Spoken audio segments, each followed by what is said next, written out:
Bismillahirrahmanirrahim. Assalamualaikum warahmatullahi wabarakatuh. Alhamdulillahi rabbil alamin. Wabihi nasta'in ala umurid dunya waddin. Wassalatu wassalamu ala ashrafil anbiya'i wal mursalin, Sayyidina wa habibina wa syafi'ina wa qurrati a'yunina wa maulana Muhammad. Allahumma salli wa sallim wa barik alaih. Amma ba'du, hadirin jamaah yang dirahmati Allah. Malam hari ini kita masih meneruskan, ini sesi yang ketiga dari judul besar kita, yaitu penerjemahan Al-Quran. Kita masih berada pada poin di mana menerjemahkan Al-Quran dan membaca terjemahannya itu meninggalkan sisa-sisa masalah yang belum tuntas, sehingga sebagai antisipasinya tetap saja pada akhirnya dibutuhkan kajian yang lebih mendalam, kajian ilmu tafsir, ilmu fikih secara lebih komprehensif.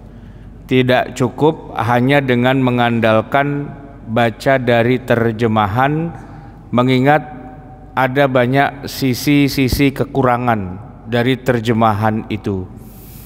Baik karena dulu di awalnya sejarahnya penerjemah Al-Quran itu justru yang melakukannya adalah orang-orang di luar Islam dengan niat ingin menjelekkan atau ingin memelintir atau membelokkan isi kandungan ayat Al-Quran, ataupun juga setelah era di mana penerjemahan itu diambil alih, di take over oleh kaum muslimin sendiri, yang tentunya niatnya pasti baik, niatnya pasti lurus, niatnya pasti demi asas kemanfaatan. Dan memang pada akhirnya di dunia Islam itu bermunculanlah terjemah Al-Quran yang tentu saja sesuai dengan niat baiknya.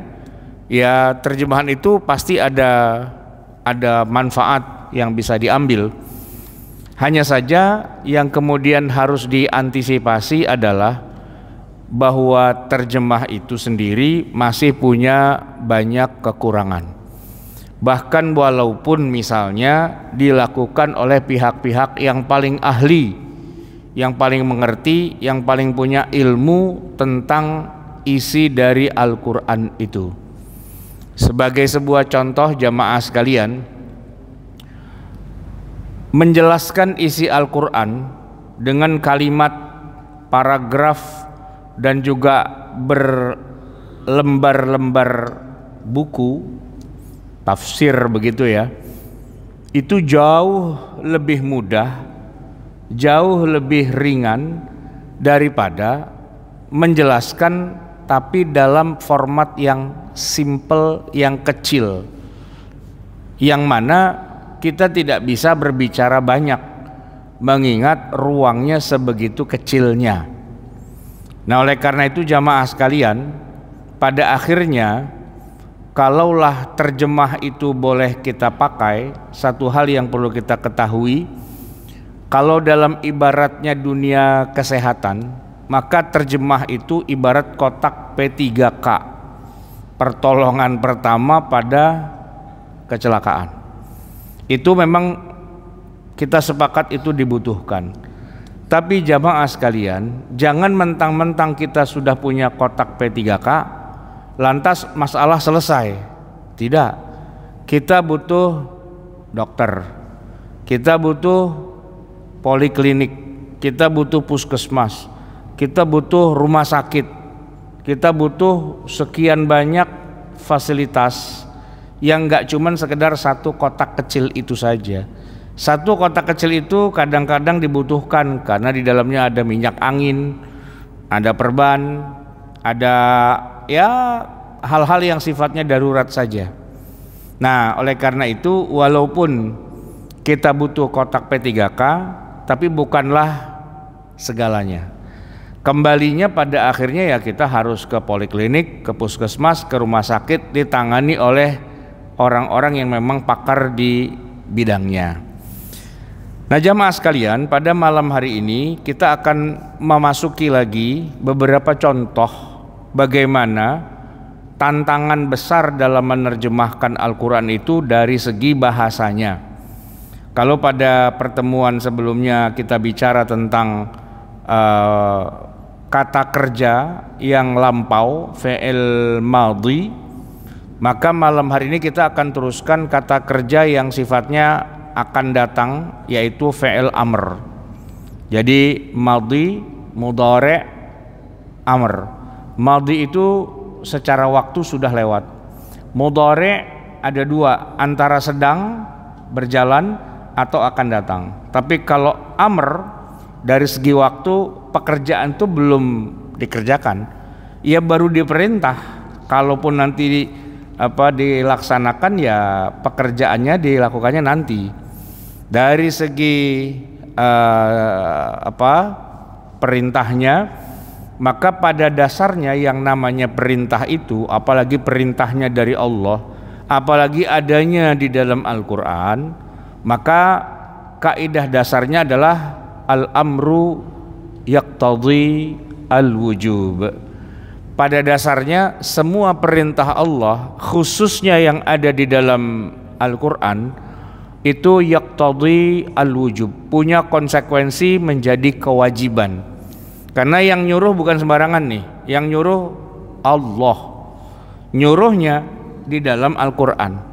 Maka prinsip dasarnya adalah apapun itu, kalau Allah yang perintah ya wajib dikerjakan, tidak boleh diabaikan. Mengabaikan perintah Allah pada dasarnya adalah durhaka, maksiat, dan ya kufur lah atau ingkar dari perintah Allah, begitu kan.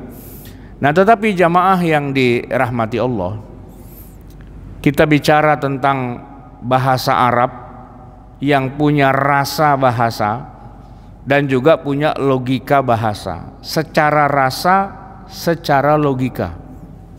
Nah kita menemukan bahwa ini ada di halaman 490, fi'il amr. Dalam kaidah gramatika bahasa Arab, kita mengenal fi'il amr yang merupakan perintah untuk mengerjakan sesuatu. Misalnya qara'a yaqra'u, telah membaca, sedang membaca. Itu bisa diubah jadi fi'il amr menjadi iqra, yang maknanya bacalah. Kalau Allah sudah memerintahkan sesuatu pada kita, maka kita sepakat hukumnya wajib.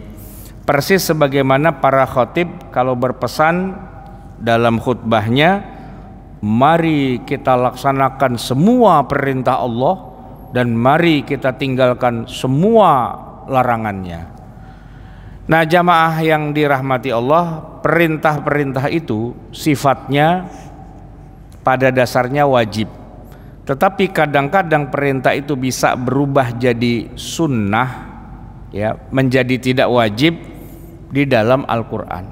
Kita menemukan misalnya ada ayat wa minal laili fatahajjad bihi, dan pada sebagian malam maka bertahajudlah kamu. Ini fi'il amar, tapi para ulama tidak ada yang berbeda pendapat bahwa hukumnya sholat tahajud itu sunnah, tidak wajib. Kenapa kok bisa tahu itu hukumnya sunnah, tidak wajib? Karena ada konsideran, baik dengan sesama ayat Al-Quran sendiri ataupun dengan hadis-hadis Nabi. Maka ayat Al-Quran itu tidak bisa dijadikan patokan yang sifatnya sendirian. Pasti ada konfirmasi dari ayat-ayat yang lain, bahkan dengan diri ayat itu sendiri. Kalau yang ayat ini Pak, wa minal laili fatahajjad bihi nafilatan lak, dia langsung menjelaskan perintahnya adalah bertahajudlah kamu. Tapi ketika Allah mengatakan nafilatan, nafilah itu artinya tambahan, untuk sekedar jadi tambahan, nilai tambah, added value, bukan wajib. Begitu juga ketika Allah perintahkan sholat pada sebelum waktu kita menyembelih kurban, Allah berfirman fasholli li rabbika wanhar, maka sholat itu tidak wajib karena dia adalah sholat yang sebelum menyembelih kurban, yaitu sholat Idul Adha. Begitu juga waktu adanya saksi dalam hutang piutang, Allah perintahkan wastashhidu syahidaini mir rijalikum, saksikan hutang piutang kamu itu dengan 2 orang laki-laki di antara kalian. Nah jamaah sekalian, kadang-kadang dia juga bersifat mubah, ya, perintah tapi mubah. Contohnya adalah ketika Allah memerintahkan para jamaah dari sholat Jumat untuk setelah sholat Jumat itu bertebaran di muka bumi dan mencari rizki karunia Allah. Itu Pak, datangnya dalam bentuk fi'il amr, ya, di mana Allah menyebutkan fa idza qudiyatis salatu, kalau salat sudah ditunaikan, fantashiru, maka kalian bertebaranlah fil ardi, di muka bumi, wabtaghu min fadlillah, dan carilah karunia Allah. 2 fi'il amrnya fantashiru wabtaghu. Tapi kita semua sepakat bahwa itu bukan perintah. Itu sifatnya izin membolehkan. Karena sebelum ayat ini ada ayat yang melarang orang untuk berdagang. Ya ayyuhalladzina amanu idza nudiya lis-salati min yaumil jumu'ati fas'au ila dzikrillahi wa dzarul bai'. Tinggalkan jual beli. Maka begitu khatib sudah naik ke atas mimbar, haram hukumnya jual beli, dagang, bisnis dan sebagainya, harus dengerin khatib dan imam. Tapi selesai khutbah, selesai 2 rakaat salat Jumat, maka larangan itu dicabut. Memang mencabutnya dengan fi'il amr, tapi maknanya bukan kewajiban, maknanya adalah ya sekedar boleh saja. Sehingga kalau mau menerjemahkan yang sesuai dengan prinsip dasar hukumnya, jangan bertebaranlah di muka bumi, walaupun itu fi'il amr. Terjemahannya harus kalau mau bertebaran di muka bumi silahkan, kalau mau mencari rezeki lagi silahkan, kalau mau berjual beli lagi silahkan. Begitu makna yang sesungguhnya, ketimbang dikatakan bertebaranlah, carilah karunia Allah. Itu kalau diterjemahkan secara harfiah, orang akan mengira itu maksudnya wajib, padahal tidak. Begitu juga jamaah sekalian, ketika Allah memerintahkan para sahabat untuk melakukan jima, hubungan suami istri di malam hari, ya, ketika awalnya jima dan makan minum itu diharamkan. Ketika Allah mengatakan fal'ana bashiruhunna, maka sekarang lakukanlah hubungan suami istri itu. Ini datang dalam bentuk fi'il amr. Apakah orang yang melewati malam-malam bulan Ramadan wajib melakukan jima dengan istrinya? Kalau ngambil sepotong doang ayat ini Pak, maka iya, wajib jima, bashiruhunna. Tapi karena sebelumnya itu ada larangan, maka ini bukan perintah, ini izin. Kalau mau silahkan saja. Begitu juga berburu setelah berihram. Selama kita ihram, kita tidak boleh membunuh nyawa. Tepok nyamuk aja nggak boleh Pak, ya kan, apalagi berburu, memburu hewan-hewan liar, tidak boleh. Nah tapi setelah selesai berburu, setelah selesai ihram, setelah selesai tahallul, maka perintahnya memang begitu. Wa idza halaltum fastadu. Kalau kamu sudah tahallul, maka silahkan kamu berburu. Jamaah yang dirahmati Allah, kita sudah sampai pada bab-bab itu kemarin, sekedar penyegaran. Nah kita akan teruskan yang berikutnya, yaitu fi'il amr, perintah, tapi jatuh hukumnya bukan sunnah, bukan mubah, justru kebalikannya. Diperintah, tapi kalau dikerjain malah dosa, malah haram. Itu banyak juga bertebaran di dalam ayat-ayat Al-Quran. Halaman 494. perintah menyembah Tuhan selain Allah ada di Al-Quran, Pak. Ayat Quran mengatakan fa'budu ma syi'tum min dunih. Fa'budu, sembahlah, ma syi'tum, apapun yang kamu ingin sembah, min dunihi, selain Allah. Ini surat Az-Zumar ayat 15, Pak. Ada di Quran. Kalau itu, Pak, kita potong ayatnya, sebelumnya kita potong, sesudahnya kita potong, dan kita tempel sebagai kaligrafi, Pak. Itu perintah untuk menyembah berhala-berhala. Fa'budu ma syi'tum, sembahlah apa saja yang kamu kehendaki. Ya, tetapi meski ayat ini memerintahkan kita menyembah Tuhan selain Allah, ya, namun perbuatan itu jelas terlarang dan hukumnya haram, bahkan syirik. Sebab ayat ini diturunkan dalam konteks sedang mengancam orang kafir.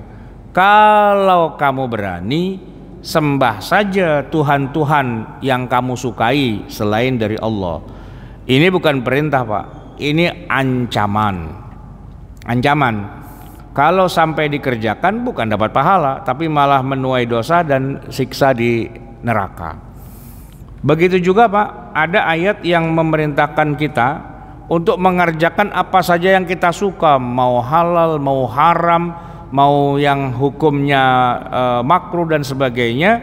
Allah berfirman dalam surat Fussilat, i'malu ma syi'tum, kerjakanlah apapun yang kamu inginkan, bebas. Ini, Pak, kalau dipotong begitu saja jadi ayat-ayat liberal, bahwa Al-Quran memerintahkan kita melakukan apa saja yang kita kehendaki, tidak peduli itu boleh atau tidak boleh, halal, haram dan sebagainya. Bahkan ada juga perintah untuk bersenang-senang dalam kekafiran.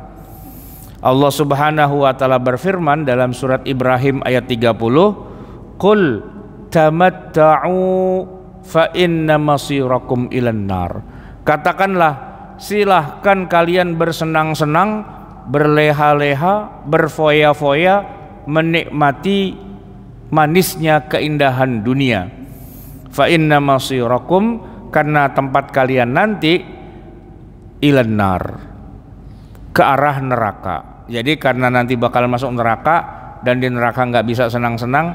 Nah, mumpung sekarang masih hidup, senang-senang aja udah. Ya, dibikin enak aja. Jangan takut-takut. Kenapa? Toh nanti juga akan masuk neraka juga. Jamaah sekalian, ini perintah dari Allah. Oh, berarti kita boleh dong mabok, boleh dong zina, boleh dong nyolong, boleh dong meres, nilep, nimpe dan sebagainya. Ya, emang ada perintahnya sih. Tapi kalau orang yang faham, ini mah bukan perintah, ini ancaman. Ayo kalau berani. Nah, fa inna masirakum ilan nar, maka perjalanan kalian ujung-ujungnya akan finish di dalam neraka. Bahkan ada perintah, Pak, di dalam Al-Quran untuk membuat Quran palsu, Quran hasil karangan manusia. Itu perintah, Pak, di dalam Al-Quran, ya kan? Wa in kuntum fi raibim mimma nazzalna ala abdina fa'tu bisuratim mim mithlih.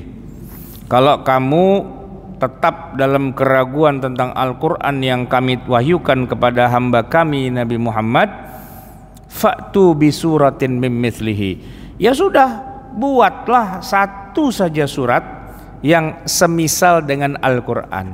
Fa'tu bisuratin mim mithlih, itu perintah, Pak. Berarti memalsukan Al-Quran, bikin tiruannya Al-Quran, itu datang dalam sigat amr, perintah. Nah, tinggal kita memahaminya. Ini perintah apa ini jebakan? Ya, apakah ini ancaman? Kalau lo berani, lo kerjain aja, begitu. Fa'tu bi suratin mim mithlihi wad'u syuhada'akum min dunillahi in kuntum shadiqin. Ajaklah penolong-penolong kamu, orang-orang yang bisa bantuin kamu dari selain Allah kalau memang kamu orang yang benar. Jamaah sekalian, bagian D-nya itu kalimat perintah punya 16 makna. Dr. Wahbah Az-Zuhaili dalam kitab usul fikihnya, ini Dr. Wahbah Az-Zuhaili itu Pak menulis kitab fikih, menulis kitab tafsir, juga menulis kitab usul fikih. Cuman kalau tafsirnya sampai 30 jilid, kalau fikihnya bisa sampai 11 jilid, sedangkan untuk usul fikihnya cuma 2 jilid. Nah, di dalam usul fikihnya itu beliau menyebutkan bahwa para ulama banyak menulis tentang tema amr atau perintah ini dan menyebutkan bahwa ada banyak makna dari setiap kata amr atau perintah. Salah satunya apa yang ditulis oleh Ibnu Mas'ud Al-Hanafi, di mana ada 16 makna yang berbeda dari kalimat perintah di dalam Al-Quran. 16 Pak. Pertama, amr itu berarti wajib. Yang kedua berarti nadab atau sunnah. Yang ketiga berarti ibahah. Ibahah itu boleh. Ada lagi tahdid, irsyad, inzar, imtinan, ikram, imtihan, takwin, ta'jiz, ihana, taswiyah, doa, tamanni, ihtiqar, khabar, i'tibar, ta'ajjub, takzib, masyurah, iradatul imtithal, izin, im'an, dan tafwid. 16 tuh Pak. Jadi tidak semua perintah itu wajib dikerjakan walaupun dia ada di dalam Al-Quran. Nah, kalau perintah itu diterjemahkan ke dalam bahasa Indonesia, makan, makanlah, tidur, tidurlah, gitu ya. Terjemahannya itu Pak tidak mengandung informasi ini jatuhnya jadi wajib, apa jadi sunnah, apa jadi mubah, apa jadi makruh, atau jadi haram. Tidak ada di dalam terjemahan itu. Dan tidak mungkin dituliskan juga, ya. Cuman ya diterjemahkan apa adanya. Kalau emang itu perintah ya lakukanlah, begitu kan. Tapi apa kesimpulan hukum dari kata perintah ini?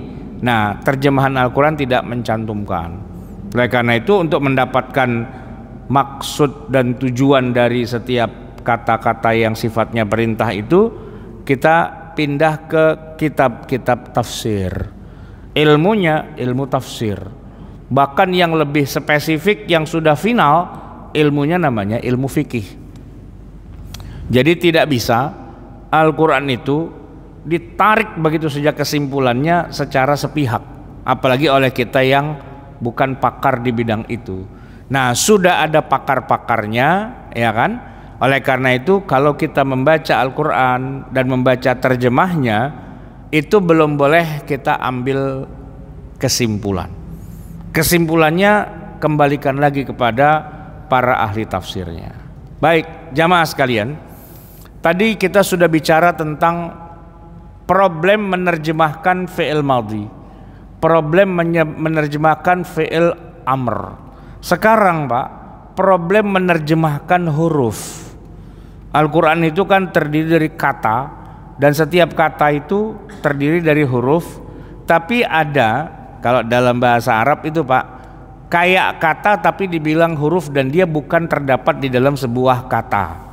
Ya, misalnya ada kata fi, ya, yang artinya di atau di dalam, atau ila yang artinya ke atau kepada, atau an yang artinya dari, atau fauqa yang berarti di atas.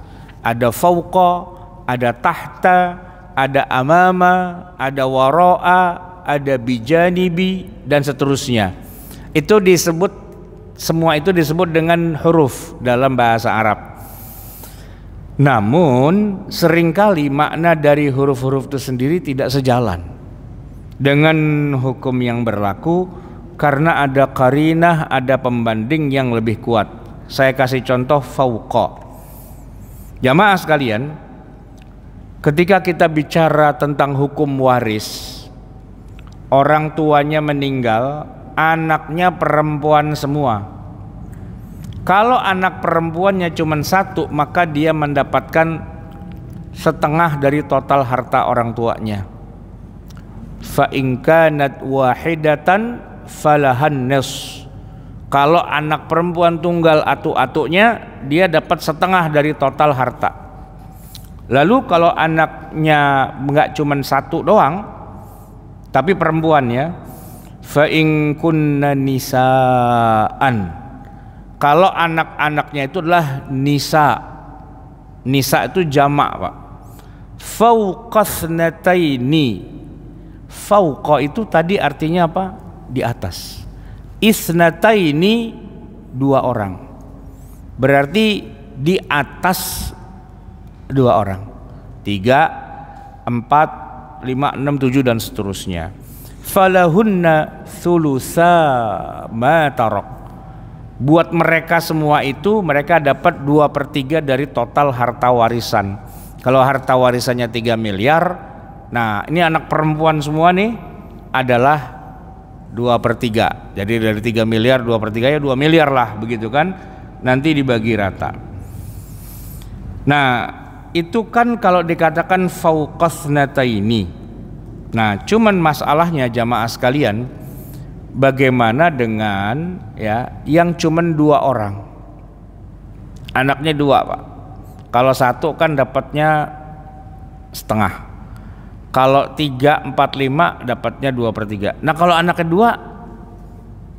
2 tuh, Pak, nggak ada di sini, nggak masuk, gitu.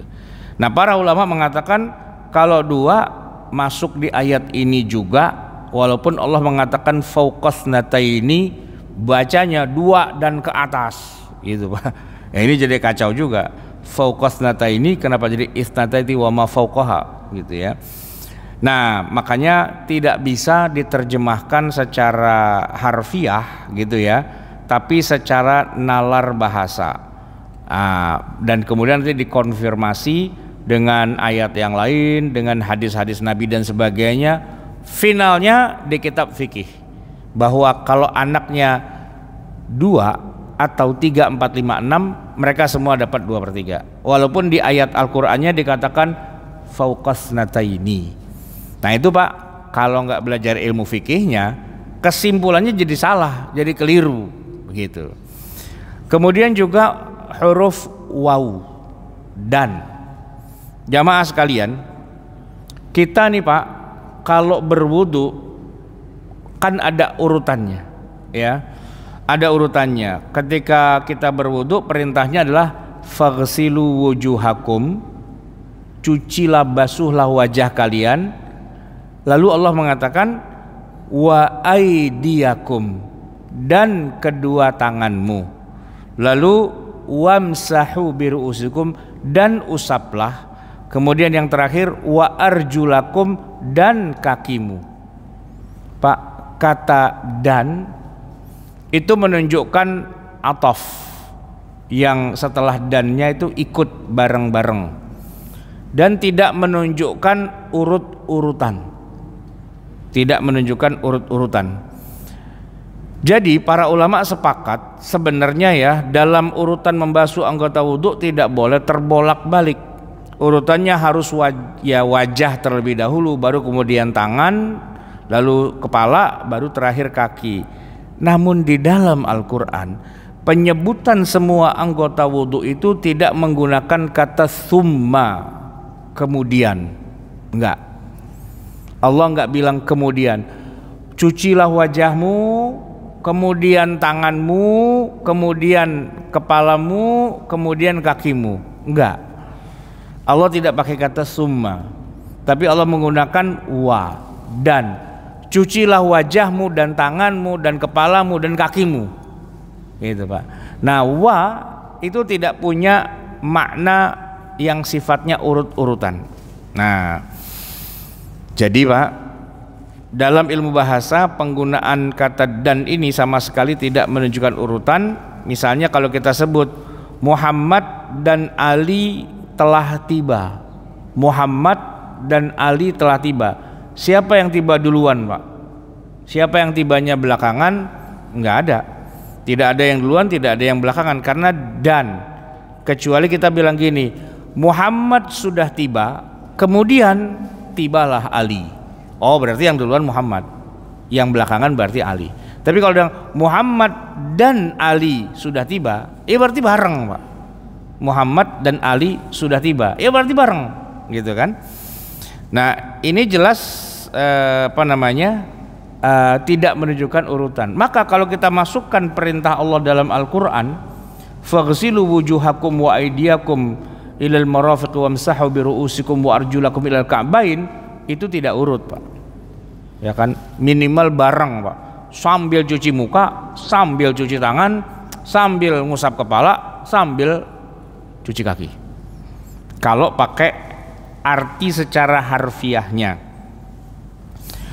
Ya, namun kalau sampai ada orang berwudu yang acak-acakan kayak gitu, Pak, kita bilang kagak sah lu wudunya. Muka dulu, habis itu baru tangan, baru kepala, baru kaki, kan gitu, harus ada urutannya kan. Padahal ayatnya tidak menyebutkan urutan seperti itu. Nah, jadi jamaah sekalian, tidak bisa juga kita menggunakan logika bahasa, semata-mata logika bahasa dalam menarik kesimpulan hukum.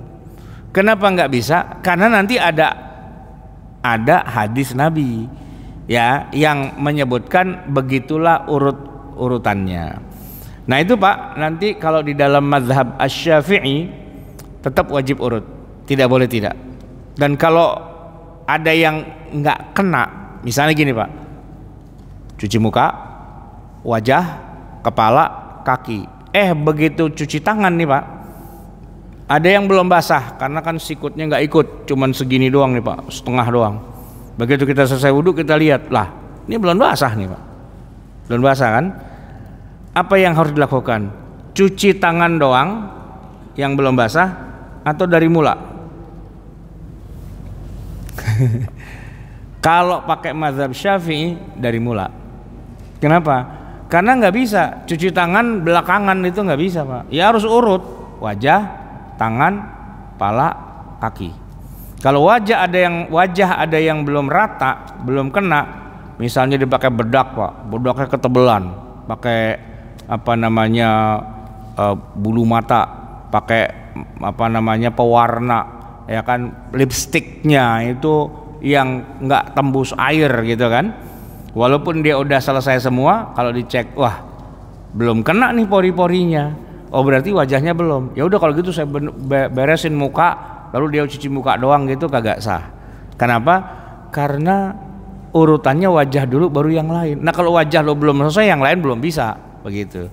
Cuma memang nanti di dalam mazhab yang lain kayak mazhab Hanafi, urutan tidak menjadi ukuran. Makanya kalau kita belajar ilmu fikih, Pak, ya kan, di antara rukun wudhu itu ya membasuh wajah, kedua tangan hingga siku, mengusap kepala, kemudian cuci kaki, Pak. Terakhir itu nomor 6 ada yang namanya tartib, Pak. Kalau kagak urut kagak boleh, ya kan. Kalau ada yang kurang dari mula, begitu. Baik jamaah sekalian yang dirahmati Allah, kemudian bukan makna secara harfiah, ya, bukan makna secara harfiah itu sudah kemudian bicara tentang sa'i. Nah ini menarik, Pak. Ini kan kita lagi musim haji ya.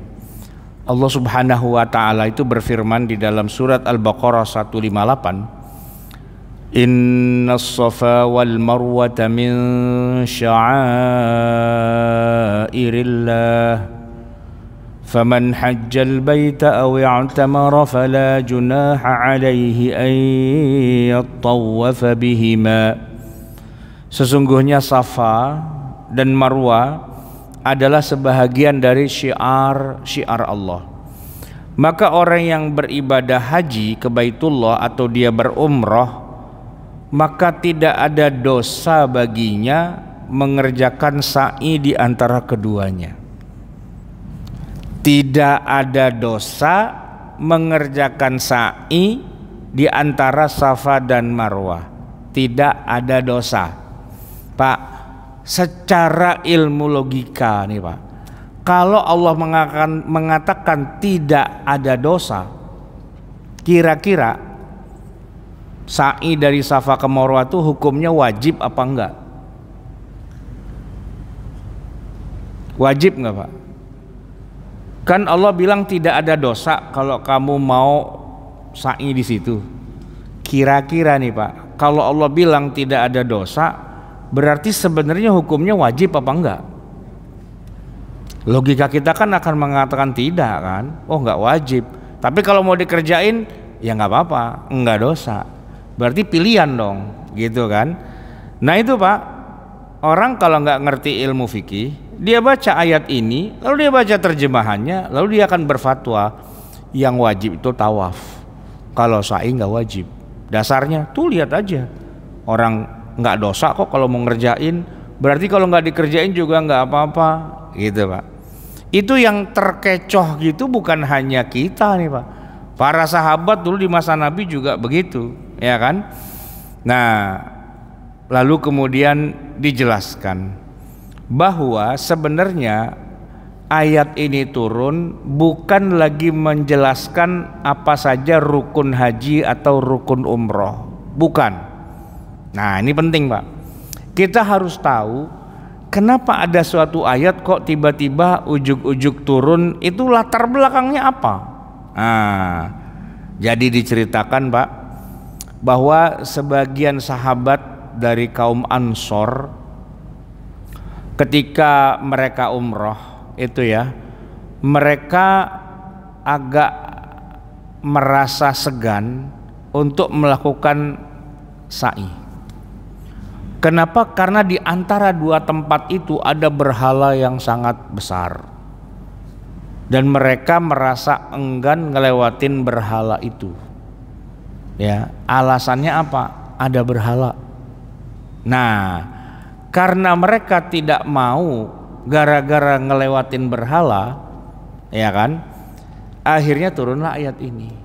Enggak apa-apa, lewatin aja. Gitu, Pak. Enggak apa-apa ada berhala, hajar aja. Fala junaha. Itu. Jadi walaupun ada berhala, tidak apa-apa kamu lewatin. Nah, kan jadi jelas Pak, sebenarnya bukan lagi ngomongin ini wajib apa enggak, cuman pada lah ada berhala gede banget di antara Safa dan Marwah, kita lewatin jangan, kita lewatin jangan. Soalnya kalau kita lewatin kayak kita tawafin berhala gitu, ya kan? Ini Ka'bah, kita tawafin Ka'bah Pak ya, gitu. Oke, sekarang kita sa'i. Di antara Safa dan Marwah ada berhala gede banget. Nah, kalau kita ngiderin itu Pak, sama aja kita tawaf kepada berhala. Ini bagaimana ya Rasul? Turun ayat. Kalau kamu lagi umroh atau haji, nggak apa-apa, lewatin aja. Gitu Pak. Berarti bukan lagi ngomongin sa'i itu wajib apa enggak. Kalau sa'i di tengahnya ada berhala gimana? Oh nggak apa-apa, lewatin aja. Nggak papanya itu bukan nggak apa-apa nggak sa'i, nggak apa-apa kalau kamu sa'i. Kenapa? Walaupun di situ ada berhalanya. Nah begitu Pak. Kayak gitu-gitu tuh Pak, nggak ada di terjemahan, nggak ada. Adanya di tafsir. Ya kan? Ketika kita baca tafsirnya, oh gitu maksudnya. Berarti sa'i tetap wajib. Ya wajib lah sa'i itu Pak. Anda pergi haji, tawaf, ya kan? Kemudian wukuf, melontar semua. Cuman sa'i doang yang saya nggak kerjain Pak. Ya nggak bisa Pak, balik lagi tahun depan, ya kan? Karena nggak sah hajinya, ya kan? Wajib itu hukumnya. Cuman kalau baca ayatnya, nah Anda harus tahu ayatnya itu bukan sedang bicara tentang apakah sa'i itu wajib atau tidak. Cuman kalau kita mau sa'i ada berhala, boleh nggak dilewatin berhalanya itu? Boleh, lewatin aja. Begitulah jamaah sekalian terkait dengan ayat-ayat Al-Quranul Karim. Yang terakhir nih Pak, bayar fidyah bagi yang mampu puasa. Ini ayatnya aneh sekali Pak. Saya sendiri ketika menuliskan tafsir tentang ayat ini, karena harus menuliskan makna kata per kata, saya punya problem. Secara makna kata per kata, maksudnya nggak seperti yang kita pahami. Kan begini Pak bunyi ayatnya. وَعَلَى الَّذِينَ يُطِيقُونَهُ فِدْيَةٌ طَعَامُ مِسْكِينٍ. وَعَلَى الَّذِينَ, dan atas orang-orang yang yutiqunahu, kuat atau mampu untuk melakukan puasa, fidyatun, bayar fidyah, ta'amu miskin, memberi makan orang miskin. Pak, ayatnya kayak ada yang kurang ini. Karena kalau diterjemahkan jadi keliru. Dan buat mereka yang mampu puasa wajib bayar fidyah. Mungkin maksudnya yang tidak mampu puasa karena udah tua, sakit-sakitan gak sembuh-sembuh, mau puasa kagak bisa, bayar fidyah, kan gitu Pak. Yang tidak mampu, bukan yang mampu. Tapi kalau kita baca ayatnya, coba perhatikan Pak. Wa 'alal ladzina yutiqunahu, dan bagi mereka yang mampu mengerjakannya bayar fidyah. Puyang-puyang tuh Pak, ya kan? Nah, perhatikan ayat ini kata per kata dan coba terjemahkan. Mulai dari kata wa artinya dan, ala bagi, alladzina orang-orang yang yutiqunahu mampu, fidyatun memberi fidyah. Ternyata kalau kita susun maknanya kata per kata menjadi dan bagi orang-orang yang mampu memberi fidyah, ya kan? Orang yang mampu kok memberi fidyah? Ya mampu mah puasa aja, ngapain dia bayar fidyah? Ya kan? Seharusnya kan yang tidak mampu. Tapi ayat itu jelas-jelas menyebutkan orang yang mampu. Nah, harusnya wa 'alal ladzina la yutiqunahu fidyatun, kan begitu. Nah itu Pak, ini jadi masalah, ya kan? Kalau diterjemahkan ini gimana jadinya? Saya baca tuh Pak di dalam terjemahan Kementerian Agama, terjemahannya nggak sesuai dengan bahasa aslinya. Dan wajiblah bagi orang-orang yang berat menjalankannya, dalam kurung jika mereka tidak puasa membayar fidyah. Ini Pak terjemahannya nggak sesuai dengan teks aslinya. Gitu. Tapi yang benar yang mana? Ya yang benar terjemahannya. Lalu teks aslinya kenapa jadi nggak sesuai? Ya di sini Pak. Makna yutiqunahu itu secara bahasa itu mampu, bukan berat menjalankan. Dan hal ini tentu saja kita yakin bahwa para penerjemah tidak mungkin berdusta. Apa yang mereka terjemahkan itu sudah benar, meski kalau secara logika terjemahan kata per kata sungguh tidak nyambung dan tidak sejalan. Dari sini kita tahu bahwa menerjemah itu tidak saja berdasarkan kata per kata harfiah, tapi pendekatan terjemahan tafsiriyah, yaitu penerjemahan yang sudah mempertimbangkan makna secara tafsir yang dimaksud. Sebagian ulama mengatakan sebenarnya maksudnya la yutiqunahu, tapi huruf la-nya enggak dipakai. Maksudnya tidak dinampakkan, dia mahdzuf, tapi orang tahu maksudnya. Seperti begini Pak, dalam bahasa Indonesia, mengenal lebih jauh atau mengenal lebih dekat. Kita nih ada seorang yang baru kita kenal, kita pengen lebih mengenal. Itu yang benar, mengenal lebih dekat atau mengenal lebih jauh? Yang mana Pak? Yang benar, mengenal lebih dekat atau mengenal lebih jauh? Dekat sama jauh itu lawannya Pak. Dekat sama jauh itu lawannya, ya kan? Ya dua-duanya sama. Ya kan? Mengenal lebih dekat ya maksudnya biar lebih dekat, gitu kan? Mengenal lebih jauh biar lebih jauh, ya enggak, lebih jauh lagi mengenalnya, kan gitu ya. Nah itu kalimat yang bertabrakan tapi maknanya sama. Seperti juga dia tidak mengacuhkan kehadiran saya, padahal temannya ketika saya datang, temannya mengacuhkan saya. Ini yang benar yang mana Pak? Tidak mengacuhkan atau mengacuhkan? Ah, puyang-puyang situ Pak, ya kan? Nah, cuman mau dibilang tidak mengacuhkan atau dibilang mengacuhkan, dua-duanya tuh kita memahaminya, oh maksudnya kita dicuekin, nah dianggurin aja nih kita, gitu kan? Kagak dianggap, kagak dihargain. Itu Pak, begitu saya datang ke rumahnya, saya diacuhkan. Padahal dulu waktu saya ke rumahnya, saya tidak diacuhkan. Lah, ini dua-duanya emang tidak diacuhkan Pak? Apa dua-duanya diacuhkan? Kan puyang tuh Pak. Ya kira-kira seperti itu Pak. Ya. Terakhir sekali tentang puasa juga, faman kana minkum maridan aw ala safarin fa'iddatum min ayamin ukhar. Ini para ulama memahami konteksnya adalah begini Pak. Faman kana minkum maridan, siapa di antara kalian yang sakit, aw ala safarin atau dia safar, lalu dia tidak puasa, maka gantilah dengan puasa di hari akhir. Lalu dia tidak puasa, harusnya gitu Pak ayatnya. Faman kana minkum maridan aw ala safarin falam yasum fa'iddatun min ayamin ukhar. Falam yasumnya itu nggak ditulis Pak, nggak ada di ayatnya. Tapi secara nalar logika kita, siapa yang sakit, siapa yang bepergian lalu dia tidak puasa, maka dia ganti Pak. Bagaimana dengan kalau begini Pak, siapa yang sakit dan siapa yang safar tapi tetap puasa, ganti nggak? Ganti nggak Pak? Enggak kan? Tapi ayatnya bilang ganti Pak. Suruh iddatun min ayamin ukhor. Nah, jamaah sekalian, ada satu mazhab di dalam mazhab fikih ya, di luar yang 4 Pak, yaitu mazhab zahiri. Kata mazhab zahiri, yang membatalkan puasa itu bukan cuma makan minum hubungan suami istri. Anda sakit, walaupun Anda kuat puasa, batal. Anda musafir, walaupun Anda puasa, batal.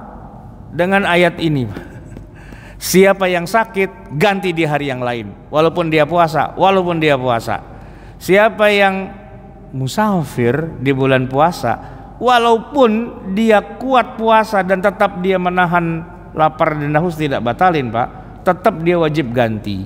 Kenapa? Nah, dijelasin Pak, kata mazhab Zahiri, soalnya sakit itu membatalkan puasa, soalnya bepergian itu otomatis membatalkan puasa walaupun Anda tidak makan tidak minum, kata dia. Nah, jumhurul ulama enggak gitu, bukan gitu, bukan. Kalau Anda sakit lalu Anda makan atau minum, ganti. Kalau Anda musafir lalu Anda makan atau minum, baru ganti. Lalu Anda tidak puasanya itu Pak, kata-kata itu tidak ada di Al-Qur'annya. Faman kana minkum maridan aw ala safarin fa'iddatun min ayamin ukhor. Harusnya kan kalau mau yang benernya Pak, faman kana minkum maridan aw ala safarin walam tasum fa'iddatun min ayamin ukhor. Nah, begitu Pak, itu problem-problem yang banyak sekali kita dapatkan di dalam memahami ayat Al-Quran. Memang itu sebuah tantangan tersendiri, maka belajar Al-Quran tidak cukup hanya dengan terjemah, tapi harus dengan tafsirnya, dan lebih spesifik lagi adalah dengan ilmu fikihnya. Nah, tapi kalau kita nggak punya waktu, nggak punya kesempatan untuk belajar tafsir, minimal fikihnya Pak, karena fikih itu udah kesimpulan, ini boleh, ini tidak boleh, ini wajib, ini sunnah, ini mubah, ini makruh. Walaupun saya nggak tahu ayatnya yang mana, walaupun saya nggak tahu hadisnya yang mana, tapi kata guru saya ini wajib, ini haram, udah saya kerjain. Itu udah ambil bagian akhirnya aja Pak, kesimpulannya. Tidak tahu bagaimana ceritanya. Nah, sekarang ini kan banyak orang berpikir dibalik Pak, ya kan? Kembali pada Quran, lalu dia baca sendiri Quran, lalu dia baca terjemahnya, lalu dia ngawur dan keblinger dan nggak sesuai dengan ilmunya. Cukup itu yang bisa saya sampaikan, semoga bermanfaat. Hadanallahu wa iyyakum ajma'in wal afu minkum. Assalamualaikum warahmatullahi wabarakatuh.